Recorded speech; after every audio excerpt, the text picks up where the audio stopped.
Hey there, everybody. This is a video I wanted to do for a long time, but we're going to focus on signed cards and why people sign them, who signs them, and sort of the market for it.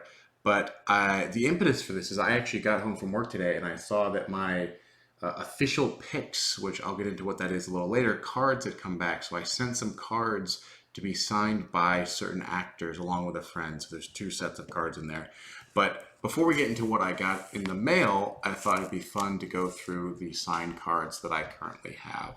So signing cards is, I think, something that really boomed in sort of like the 90s. It was very popular along the sort of comic circle and like Comic Con and stuff to have these actors here. But I think it kind of died out a little bit in like the O's, like the '07, '08, '09. But it's a really interesting sub hobby.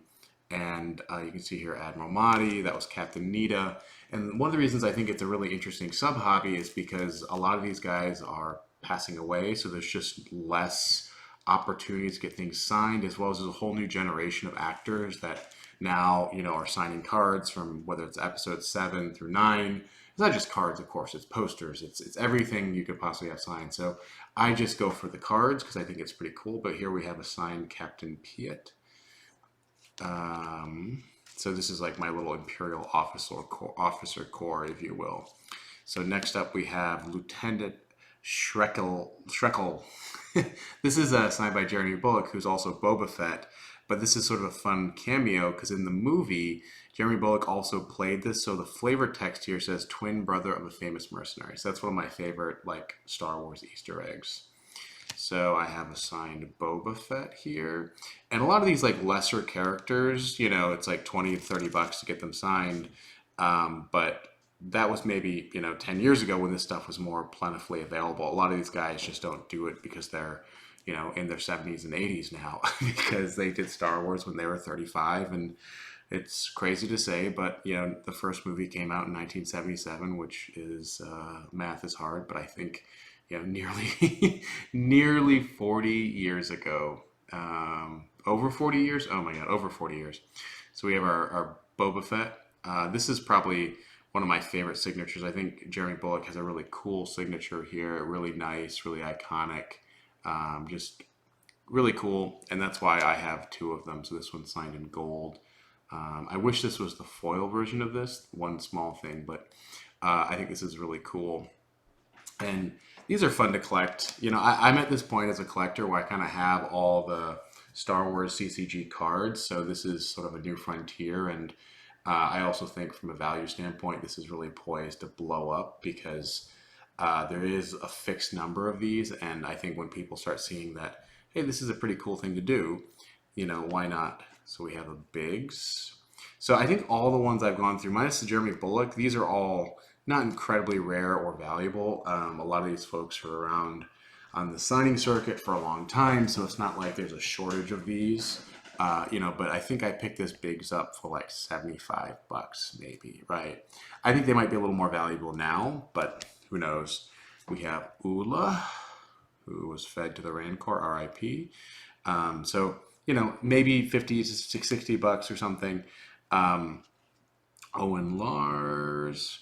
And I'm going to pause because I will say that I think that modern signatures are much more expensive than they have been historically. So the ones I sent in to get signed through this company called Official Picks were expensive. I don't need to share how much, but it is expensive to do now, partially because there's a demand to have things signed, whereas maybe there wasn't like 10 years ago or a lot of these guys are also like kind of superstars in their own right, right? If you're getting a Natalie Portman signature, Natalie Portman is, a sought after movie star. So it's just a kind of a different caliber. Same with Ewan McGregor, which I made a decision not to get signed. So here we have a signed R2. We have a signed Wes Jansen, which I think is one of the pilots that dies pretty expediently in the Battle of Hoth. And then I also have a second Ian Liston West. This just kind of came together, and these are kind of sticky. I should get new cases for these. It's sometimes people use too much tape when they send stuff, and it just, the residue's on there. This is from, I don't even know what game this is from. These just came as a package deal. So you're sort of pricing these out. I think that non-main characters are, 50 to 75 a piece. And then when you kind of get into the main characters, like the Boba Fett's, you know, like I think that this Boba Fett would sell on eBay for 200 bucks pretty easily. So it's just something to keep in mind. I'm getting into a little more rare stuff here. So these are a couple that I bought. Actually, I did not send them into Beckett's, but essentially Beckett's will do authentication. So one of the reasons why I think signatures are so interesting is because there's this intersection of kind of graded as well as authentication, right? So you can actually get this card graded as well as authenticated. So I think there's a lot of collector appeal. I mean, who doesn't really want authenticated Admiral Ozzel from Beckett saying, I mean, I know all these signatures are, real because I bought them from reputable people, but 10 collectors from now, these are sold and then sold and sold. It's nice to have this authentication from somebody who does signatures. So Ozzel is randomly a pretty valuable one. I think I paid 1 to 150 for this because I think he passed away in the early 2000s. So there wasn't a huge window to have him sign stuff. So that's why Ozzel is kind of one of the more sought after and hard to find signatures. We have old General Veers, who I didn't realize Julian Glover, who's the actor here, is also Grand Maester Pycelle in Game of Thrones. So he is still around and he's still signing stuff. And then here's my probably pride and joy of this collection, the David Prowse sign. So this is the actor that played Darth Vader. Obviously the voice was James Earl Jones, different, but this is the actor inside this suit. Who's kind of a legend in his own right. So this is probably the crown jewel of my very small collection. And then I have one fun one.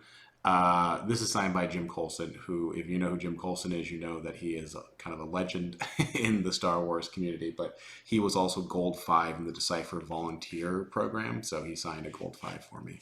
A white border Gold 5, because I like white border cards more.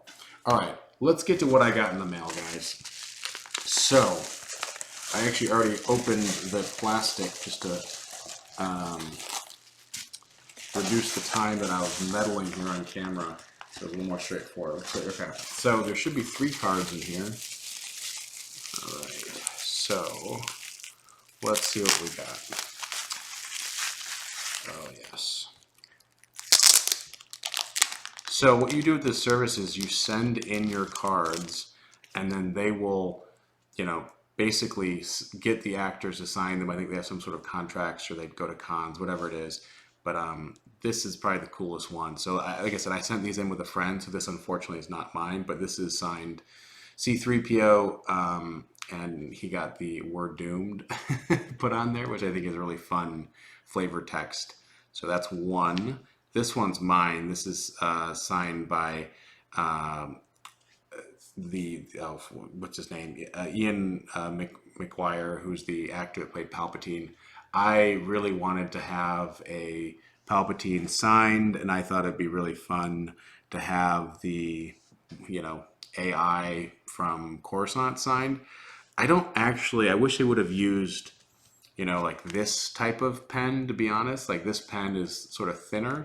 Looks like he just only had a big blue marker, but this is still really cool and super iconic. I love this Palpatine. I thought it'd be a fun swap. And then this is the Emperor Palpatine, so it's the same actor, obviously, for both of these.